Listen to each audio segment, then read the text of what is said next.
We are born free, and we will die free. The time in between, though, that's complicated.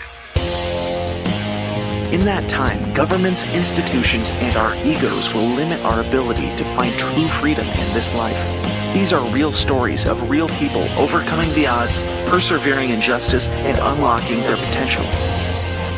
Welcome to Finding Freedom. Here's your host, John Oderman.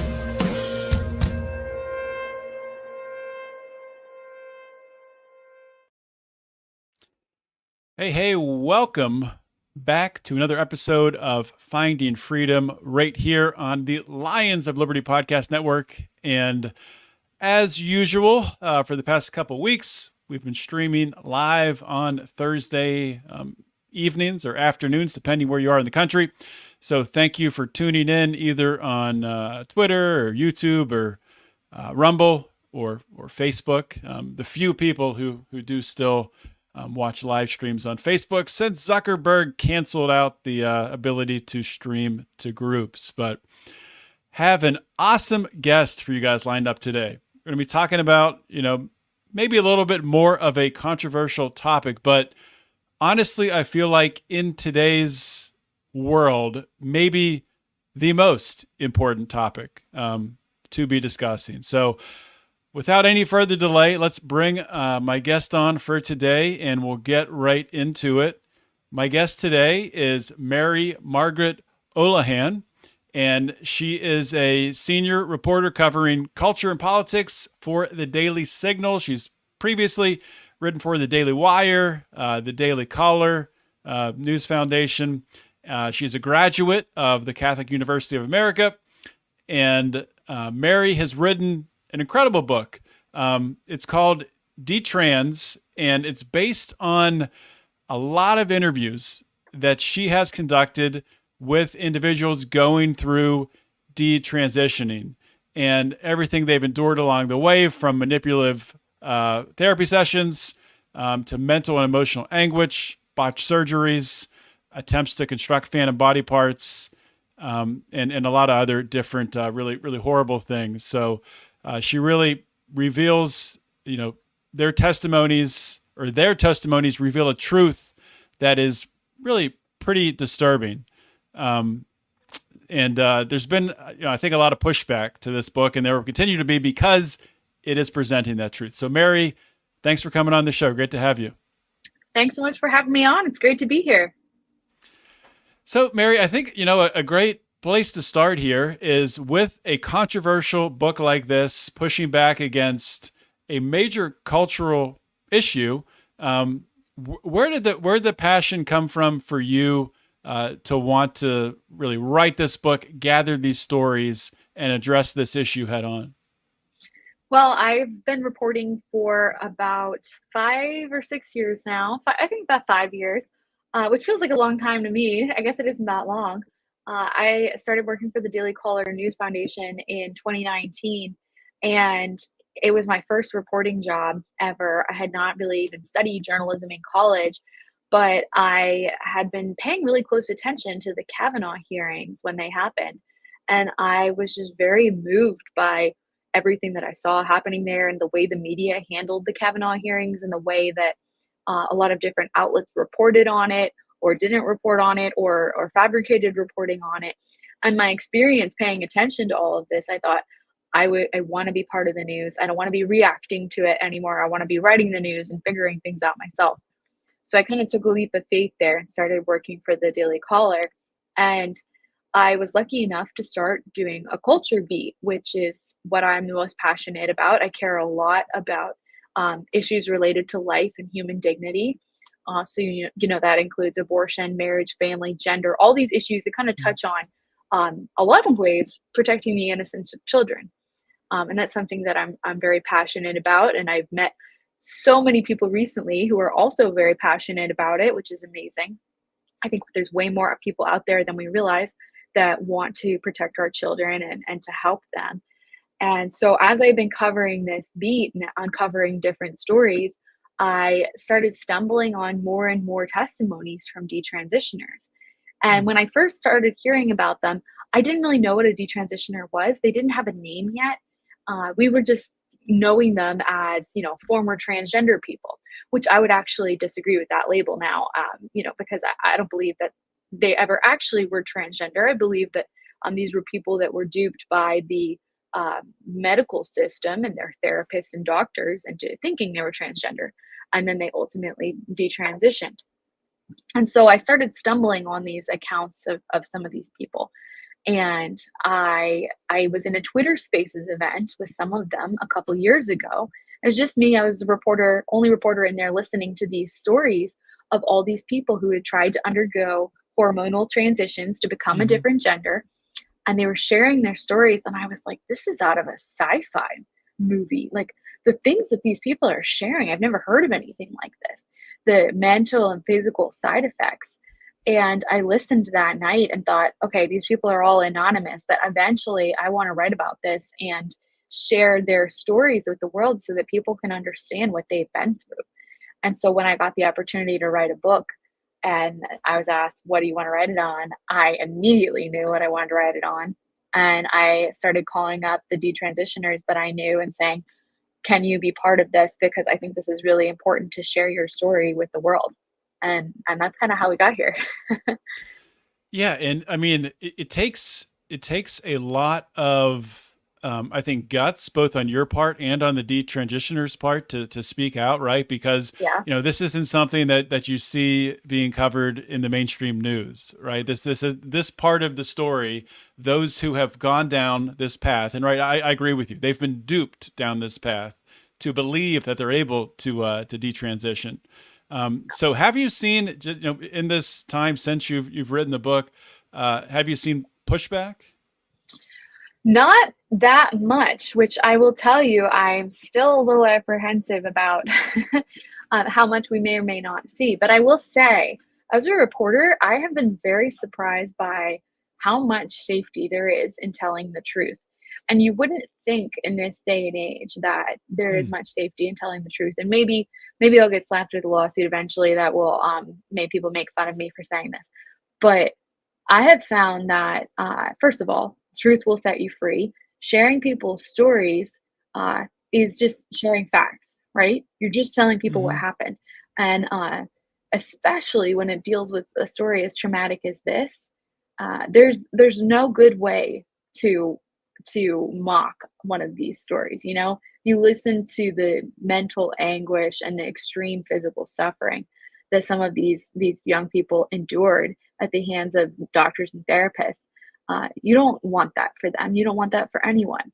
And so my hope with this book is that it's going to actually facilitate compassion to the people who have gone through this, and hopefully it'll reach some of the most hateful of the pro transgender lobby. I think that would be great, but it remains to be seen. Yeah, But I will say, as a reporter, I've found that a lot of the time the vitriol is not directed at me, and I think that's pretty interesting. yeah.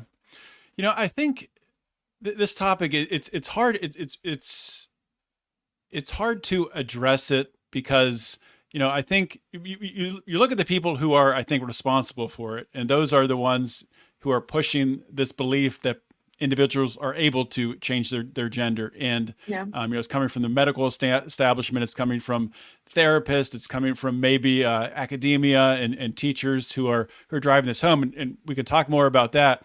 But Yeah. one thing I kind of wanted to address first, just so people understand where I'm coming from on this. I do know individuals who, we'll approach it this way. So I have people who are the same age as me who have children who those children are transitioning.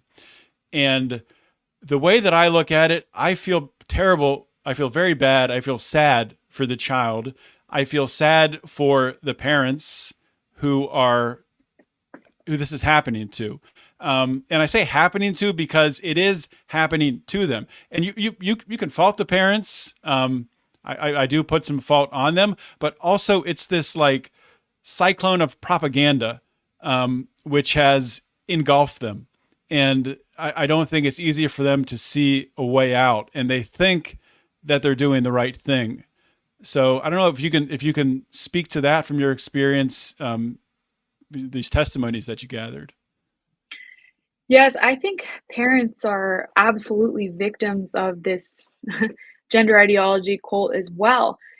And I should caveat that by saying, obviously, there are parents out there that we have all seen on social media or on news stories who are transitioning their very young children out of a narcissistic desire to promote themselves, Hmm. or God forbid, some kind of sexual perversion, and that is, that is a whole separate situation than what I'm about to talk about. Um, the detransitioners who are in my book weren't in those situations. Their parents either went along with what they wanted begrudgingly, or they trusted the medical system. And what happens in these situations is the doctors and therapists will tell the parents, and this is verbatim, and this is what everyone is told: would you rather have a dead daughter or a living son? Hmm. And I thought that was an exaggeration until everyone I was talking to started telling me that that's what their parents were told. And I think you got to remember too that we're not talking about, your average politically versed adult who is probably conservative and understands what we're talking about. We're just talking about your random American parent that's not super keyed into any of this stuff, Hmm. probably secular, not practicing any particular faith. They're just living their life, and then their child suddenly says that they're transgender, and the child's therapist is saying, if you don't transition your child, your young teenager, they're going to kill themselves. And the parents are thinking, this doesn't sound right. This is freaking me out. I don't want my child on hormones. I don't want my child undergoing invasive surgeries. But all of the medical professionals in our lives are saying this is the only way to prevent them from committing suicide. So it's just this horrible conundrum, and a very manipulative tactic, that plays on parents' compassion and love for their own children to push them down this road. And I was just speaking with Luca, one of the girls who's in my book. She's a detransitioner. And Luca was sharing that when she detransitioned, it was really hard for her to tell her mom because when she was trying to transition in the first place, her mom didn't think it was a good idea.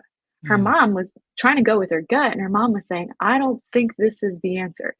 But Luca and her doctors convinced her mother that no, this was the way to go. This was what was going to make her happy. This was going to prevent her from being suicidal, yada, yada. And so ultimately, after Luca had got a double mastectomy, so her breasts were removed, and Luca had been on testosterone for 4 years, permanently impacting her in many ways.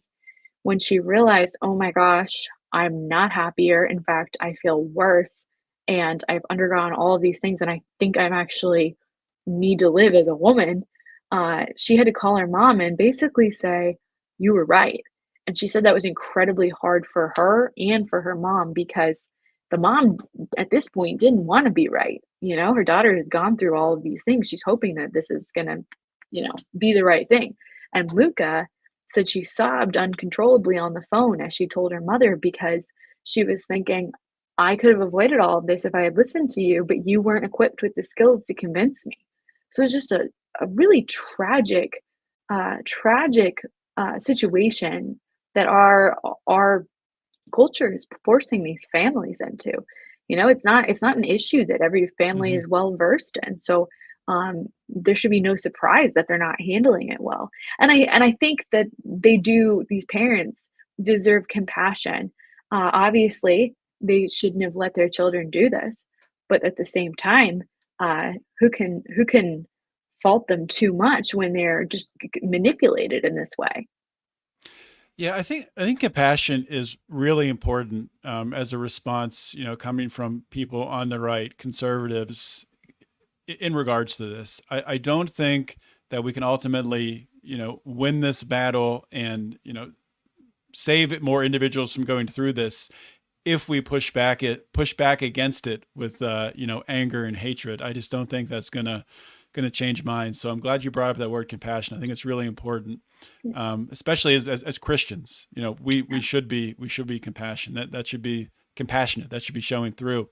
I wanted to drill down a little bit So you were talking about, and I've heard the same exact thing where they say that line, would you rather have, an alive daughter or a dead son, or whatever the circumstances are in that situation. And Mhm.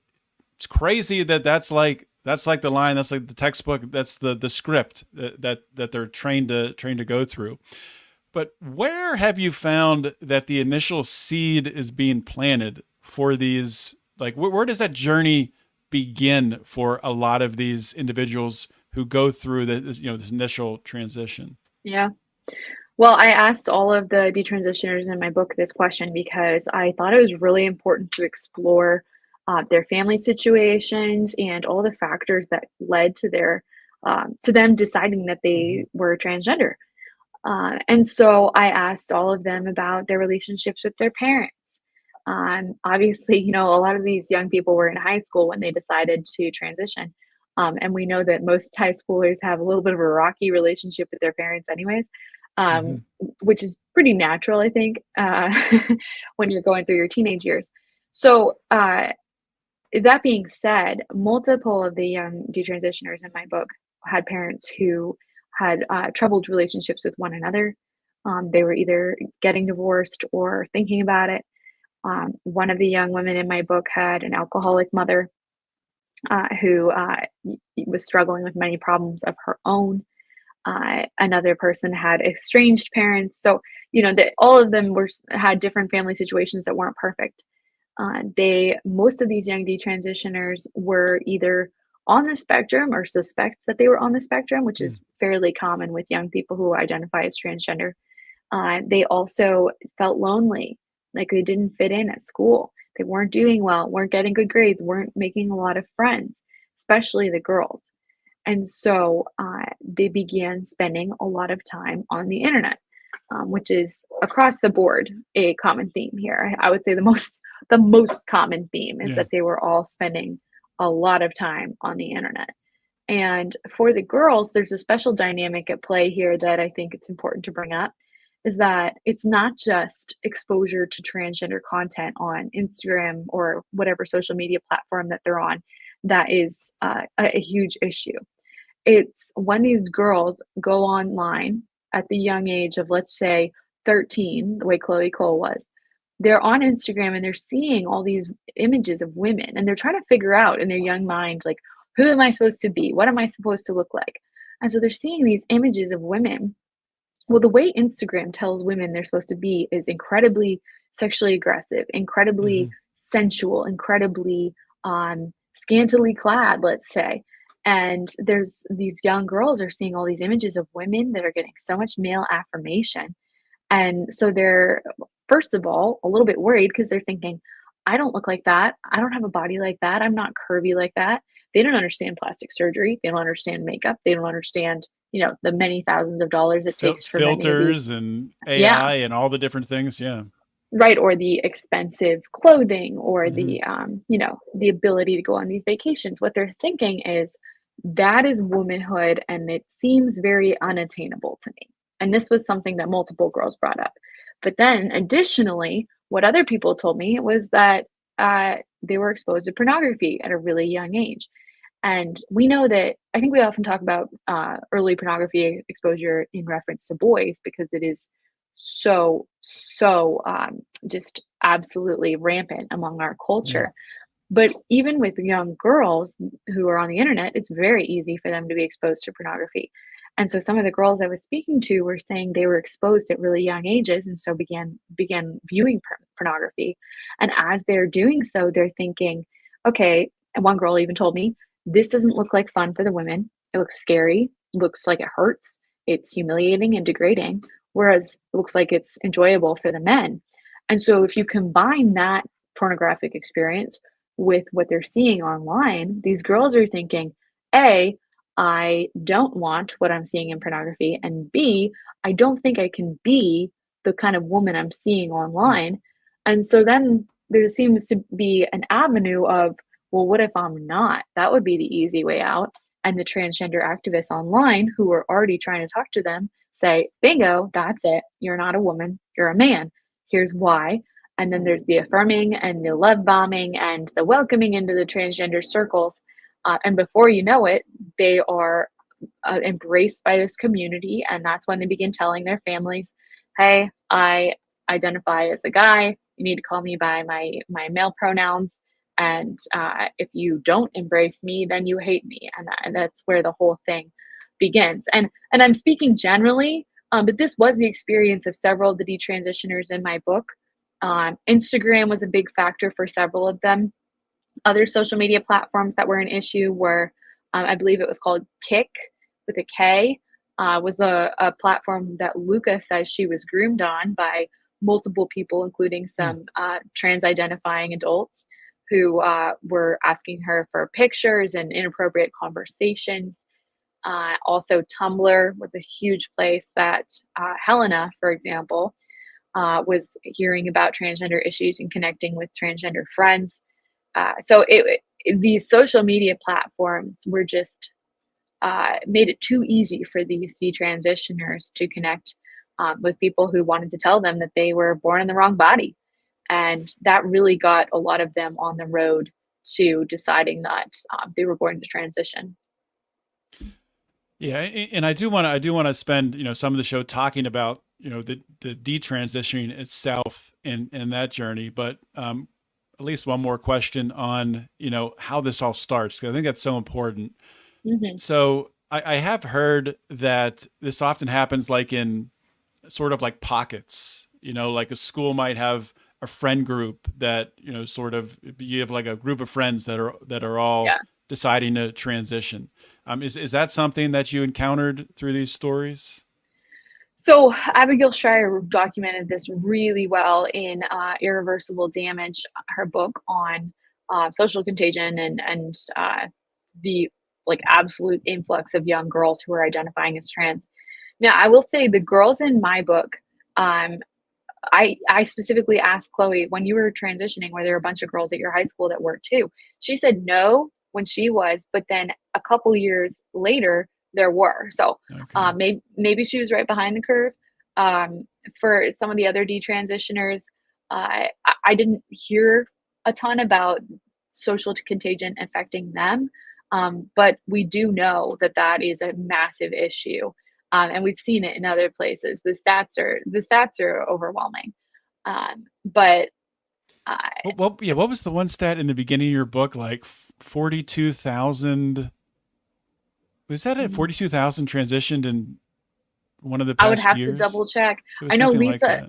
Lisa Littman has a fantastic study on, well, multiple actually, on detransition regret, which is, it's also the numbers on detransition regret are very skewed because a lot of detransitioners don't end up telling their doctors that they regret their transition.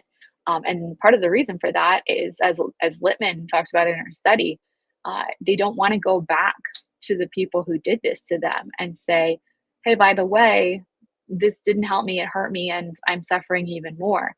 And as the detransitioners tell me, when they go back to their doctors and say, like, if they are brave enough to go back and say, Mm-hmm. I regret this transition, the doctors will often tell them, this is just part of your gender journey. And that's a huge slap in the face to someone who has realized that this is all a lie. It's just a kind of compounding of the absolute insult on injury and realizing not only did you grievously hurt me on multiple levels, but when I came and told you about it, you mocked me essentially and continued the lie. So it's unsurprising that the numbers are not as accurate as we would expect them to be. But we do need better numbers on detransition regret, because a lot of these liberal media outlets, if for example the New York Times, they love to tell you that very few people regret their transitions, and then they don't get too much into the weeds on that as to why. So we do need some better stats on that. Yeah. So to dig into some of these detransition stories, is there a common theme on, maybe an age or an event or something that triggers this thought, maybe this is all wrong, maybe I shouldn't have done this, and the regret starts to creep in? Well, I would say that for the people in my book, so and that the people that I really focused on are Helena Kirshner, Abel Garcia, Luca Hine, Prisha Mosley, and Chloe Cole. I mentioned a lot of other people in the book, but those are the people that I really focus on. Mm-hmm. And for most of them, it was a moment of uh, less of like a light bulb and more of a general realization. Oh my gosh, I am not better. I'm not happier. I was Mm. told that this would make me happy and I'm still suffering. And then from there, kind of curiosity as to like, okay, wait, like if I'm not happier, should I stop taking testosterone? Would that make me feel better? Like it's not making me feel better. Maybe it's making me feel worse. And kind of like a progression like that. For Helena Kirshner, for example, uh, she had a little bit more of what we might call a light bulb moment where she was in a relationship with a person who had been with her throughout her what the activists would call her gender journey. And Helena was with this person one night, and they had made her a slideshow of their relationship to as a nice way of as a present. Mm-hmm. And so Helena's watching this slideshow and she sees herself at the beginning of their relationship. This was the beginning of her transition, and she's a lot happier, a lot healthier, just like looks better in general. And as the slideshow progresses, she sees herself become more and more depressed and sad and just unhealthy looking. And she said she finished the slideshow, or she couldn't even finish it because she was sobbing. And that person that she was in a relationship with was confused and thought she was sobbing because she loved it. And Helena and eventually had to say, no, this caused me to realize that I had made a huge mistake. And it was from there that she slowly started detransitioning. But it's an incredible moment of, or slow drip of realization that they were betrayed.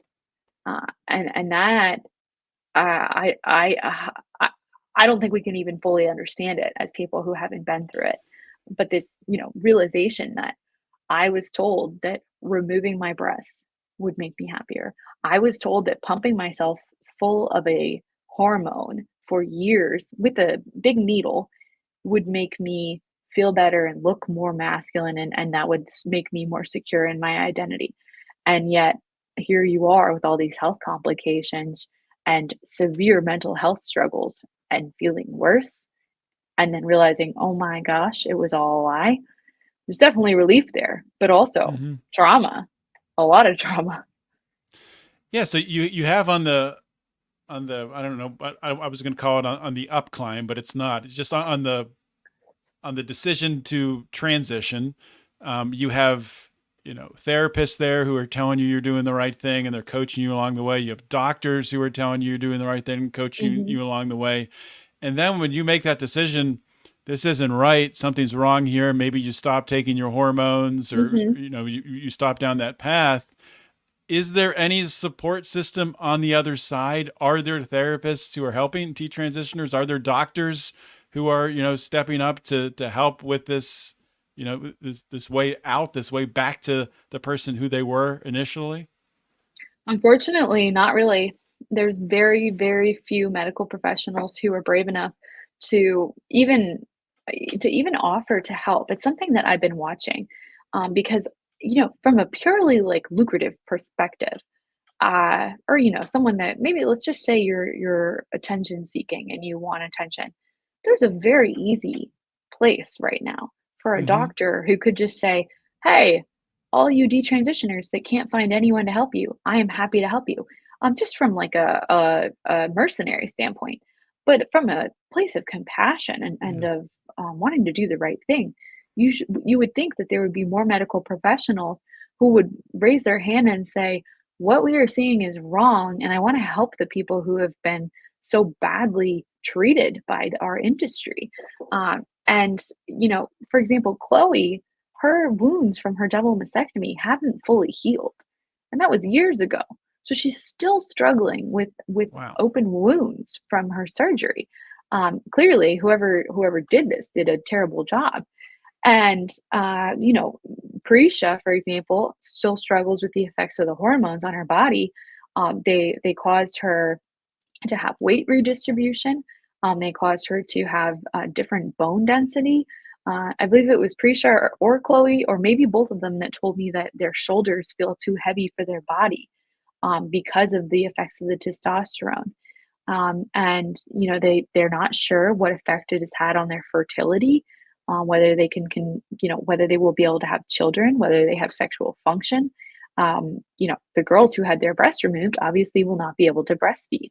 That's something they had never considered when they were kids. Because what child is considering that? They're not. Hmm. They're thinking in the moment. They're thinking of tomorrow. They're not thinking, do I want to have a family one day and breastfeed my babies? But now, as adults, they're realizing, oh my gosh, I would have been so grateful for the chance to breastfeed my child. That's something Chloe talks about. And Parisha, for example, is about to have a baby, which I'm so happy for her for. Yeah. Um, and it's amazing. She has, in my book, we talk about how healing it was for her to start dating someone after her detransition who had a little girl, and that little girl called Prisha mommy, and that really like awakened in Prisha all these very emotional feelings about you know emotional maternal feelings for this little girl. And it just like really consoled her to have this little child recognize instinctively that she was a woman and that she could care for her through her maternal instincts. And now Prisha, thanks be to God, is having a baby soon. So uh, that's an example of how there is hope after detransition, and how these young people are trying to reclaim their lives and to use their advocacy to help other people understand what's going on and what they've been through Yeah. and how to avoid this kind of pitfall. Um, and then, go on to live fruitful lives, because I hope they're not in advocacy for forever. I hope that they can eventually take a seat and not have to talk about these traumatic incidents anymore, because it's not good for them. So I'm so grateful for their testimony, and I hope that they can sooner or later have a family of their own and have some peace. Yeah, hopefully they can all move past it, and that's a great word, peace. I mean, they've had such disrupted lives for many years here, and I mean, you speak of these botched surgeries and wounds not healing for years. Like, is there any potential for taking legal action against these doctors, or against any of these therapists who have Mhm. intervened to cause harm? Yes, so actually, a growing number of detransitioners are suing the doctors and therapists who did this to them. And they're represented by Harmeet Dillon with the Center for American Liberty, I believe, and Campbell Miller Payne. So, two different groups of lawyers that have really put themselves on the line for detransitioners. Hmm. And these lawsuits are huge. They name the doctors, they name the therapists, they name the practices, which is kind of revolutionary, because before these lawsuits, first of all, the detransitioners are scared to say these things. They don't have lawyers. This is a very Yeah. risky thing to do. And so the lawsuits in and of themselves, just naming these people is huge. And then, someone like me can go look up the doctor and learn about them and reach out to them and say, hey, did you really perform a double mastectomy on a 15-year-old? Was she really able to give informed consent? We can ask these questions, and we probably won't get answers, but we can at least have some form of accountability, and remind these doctors that you are not doing this unsupervised. You may have felt that you were up to this point, but there are plenty of people who are willing to hold you accountable if the medical industry won't. And so Chloe has sued, Prisha has sued, Luca has sued, and I know there's others coming as well. Others not in my book have sued as well. But these lawsuits are a huge step in the right direction. They're very exciting, and I'm so grateful for people like Harmeet Dillon that put their neck out, or put their neck on the line on the chopping block, Yeah. to be the one to lead the way in this matter. Yeah, I would think, a lot of these there's got to be some clear cases of medical malpractice. I mean, you're not putting the patient's overall health and well-being first. Right, Of course, on a case by case basis, I'm sure there's some that are more clear than others, but right. Yes, and there are, it's always complicated. I think right now Chloe just got a victory or a legal victory in hers. It's not at the close, but I believe that it was Kaiser Permanente that was trying to say that she didn't have a case, and they were able to make some headway over there. Um, and Harmeet Dillon, that woman is a brave woman. This is not something that has a lot of precedent.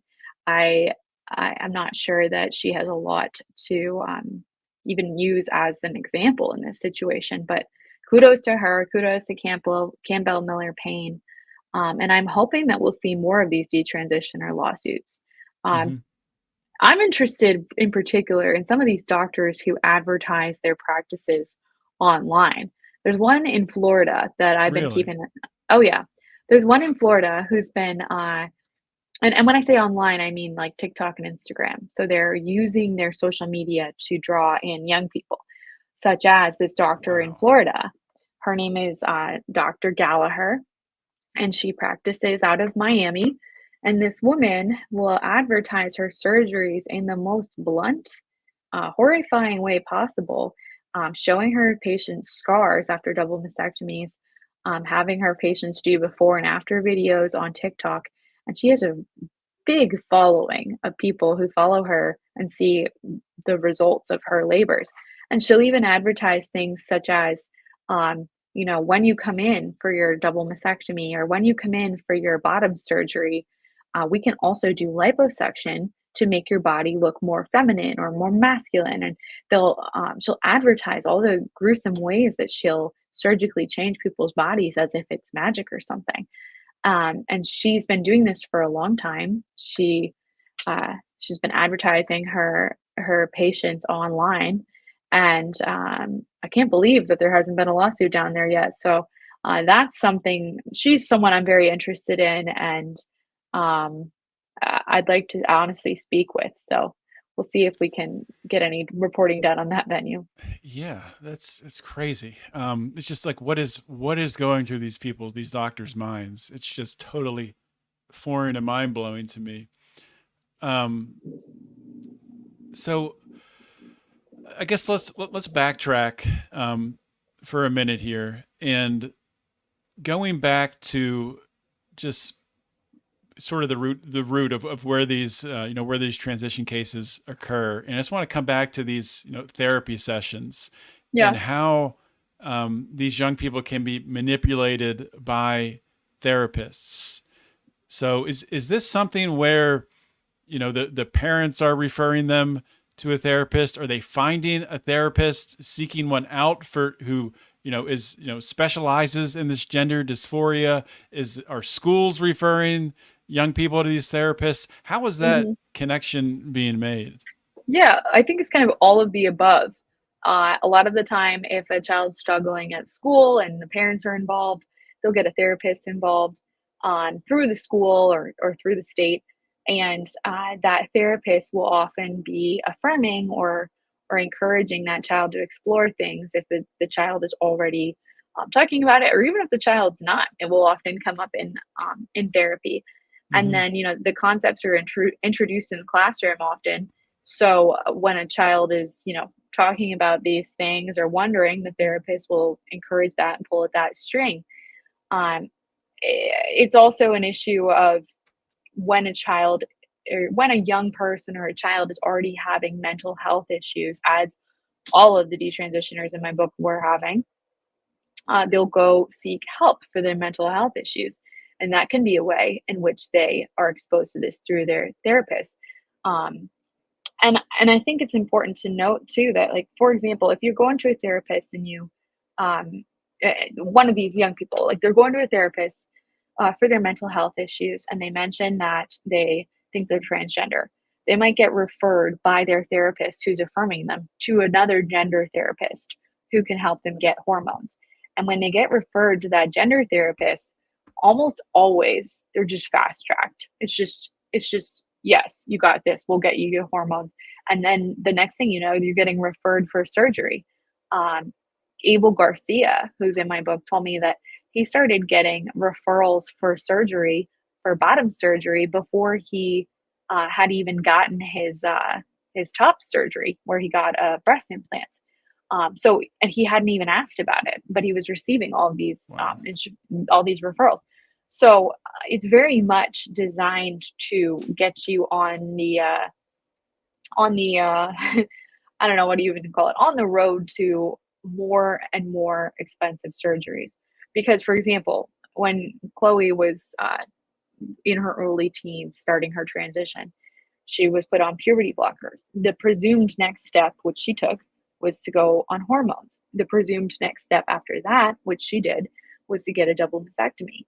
The next step after that would have been to get a hysterectomy. And the next step after that would have been to get bottom surgery, and then to potentially even create faux genitalia to try and give her male genitalia, which is disgusting and gruesome and impossible and invasive. So just all of it is, it's designed to continue these procedures, which are financially lucrative for the medical industry. And then the hormones themselves, it's not like you just take hormones for like a year or two and then suddenly you're like a man. No, Yeah. you take them for the rest of your life. So you're paying for them for the rest of your life. And by the Yeah. way, they don't work. They just mess with your body. So um, all of this is is connected, and all of this is benefiting people who are profiting and benefiting from the suffering and anguish of people who are trusting them. So it is cult like, and that's part of the reason that I included that subtitle in my book. Um, it is cult like, and it is incredibly dangerous. Yeah, I'm really glad you brought that up because yeah, this would be a lifelong thing of, taking these hormones. Pharmaceutical companies are profiting off of that. And a question I have is, so who is paying for all of this? Is a lot of this covered by insurance companies? Actually, yes, a lot of it is covered by insurance, but you know what's not covered by insurance? Detransition is not covered by Of course insurance. not. Yeah. So that's an issue that a lot of these detransitioners have encountered, and some of them have started GoFundMe's to help with their medical bills, or they'll start GoFundMe's to help with deal with like their travel and things post transition, because they need help. And like I was saying before, they can't find medical professionals that are going to help them. So Prisha, for example, Prisha was going to doctor after doctor after doctor and couldn't find anyone that was willing to help her. It was the most demoralizing thing. She was sharing a lot of it on social media. It's the most demoralizing thing to hear about, I'm sure, let alone live. It's just they deserve so much better than this. So that's something I would like to see, is initiatives to help detransitioners medically. We should be starting with stopping this from happening. But at the same time, I would like to see medical professionals who are raising their hands and want to help detransitioners who are in need, because really do need people, and they need them now. And I think that's a void that needs to be filled. Yeah, and hopefully your book, you know, it's an important work. Hopefully, it can help to fill that void and call, some brave medical professionals to the forefront here to really start to alter this roadmap and give these people hope. Right. One last question, because something did happen newsworthy in the past 2 months here, and I just wanted to make sure that I have it right. And you're on the front lines, so I'm sure you understand it better than me. Yeah. But in the UK, what happened in the UK with regards to puberty blockers?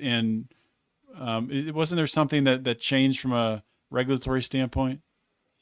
Well, first of all, the discovery, or the expose of the WPATH files, was huge. This was the expose of the World Professional Transgender, I'm losing it already, WPATH, World Professional Transgender Association, something like that. These Hmm. experts that are cited as the evidence that gender affirming care is right, the experts that are cited as the evidence that All of these things are good for kids. They were exposed to be aware that hormones are negatively affecting kids. They're aware that hormones can cause fertility loss or even tumors. And yet they weren't sharing any of this with the public, and they weren't talking about it. They were billing all of this as science when they were well aware that it's experimental.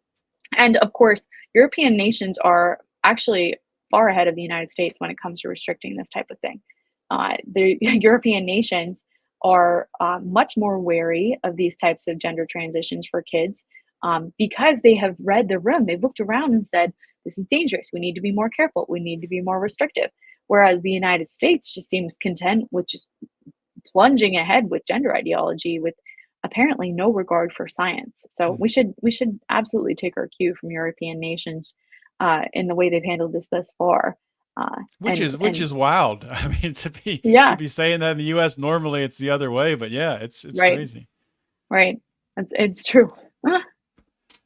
So we're almost out of time here. Before I let you go, I just want to give you an opportunity. If there's anything I didn't ask you about that you really wanted to get across to my audience, or Yeah. if there's a certain point you just want to, double down on to make sure that my audience gets the message. Well, I would encourage everyone to read the last chapter of my book.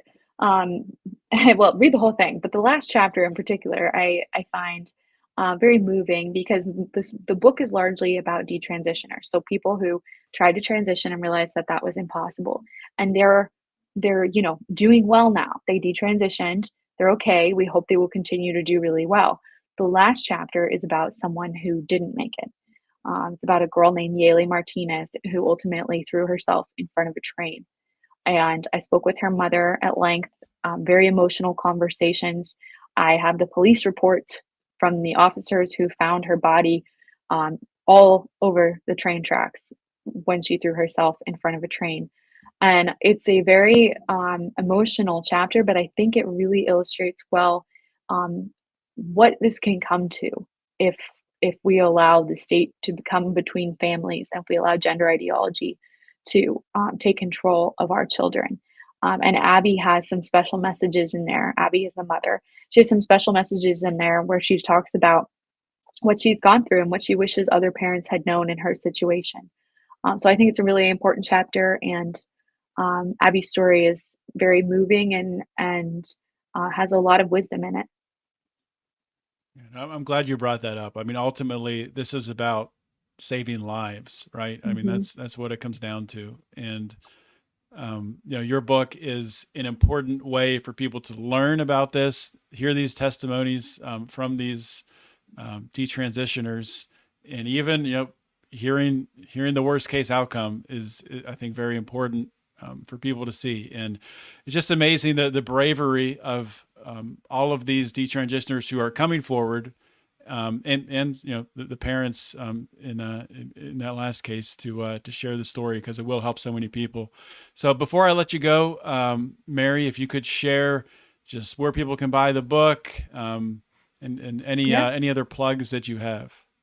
Well, you can buy the book on Amazon, and you can follow me in my reporting, a lot of it on X or Twitter at Mary Marg Olohan, or you can just Google the Daily Signal or Mary Margaret Olohan in the Daily Signal, and you'll find my reporting. All right, Mary Margaret, thank you for coming on Finding Freedom. Thank you for having me.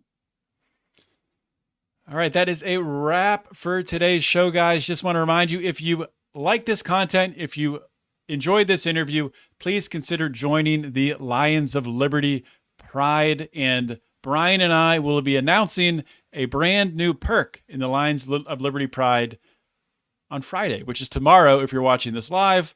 If you're listening on Monday, then it would have been in the past. But you'll find out tomorrow what that perk is. We're excited about it. It has something to do with really what Facebook has done with our Facebook groups, and we can't live stream there anymore. So we got to find another way to reach out to our most supportive listeners. So that's what we're going to try to do. That's all I got for today's show. Please share it. This is incredibly important. Want to get the message out. So share this with friends and family. Tweet it out as well. And thank you all for listening. In the meantime, always remember to keep your head up and the fires of liberty burning.